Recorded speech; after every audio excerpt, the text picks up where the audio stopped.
சபரிமலை யாத்திரையின் முதல் கட்டம் இருமுடி கட்டுதல். யாத்திரை புறப்படும் ஒரு நல்ல நாளை தேர்வு செய்த குருசாமி பிற குருசாமிகளின் துணையுடன் இருமுடி கட்ட துவங்குகிறார்.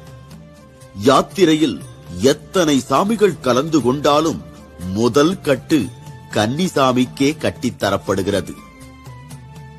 முதலில் ஐயன் அபிஷேகத்துக்குரிய நெய் தேங்காய் நிரப்பப்படுகிறது. அது இருமுடி பையின் முன்கட்டில் வைத்து கட்டப்படுகிறது. பின்பையில் ஐயப்பனுக்குரிய நிவேதன பொருட்கள் பின்பையில் இட்டு கட்டப்படுகின்றன. கட்டப்பட்ட இருமுடி குறிப்பிட்ட ஐயப்பமாரின் தலையில் சரணகோஷம் முழங்க ஏற்றி வைக்கப்படுகிறது. தாய் தந்தை ஆசியுடன் சபரிமலை யாத்திரையை தொடங்குகின்றனர்.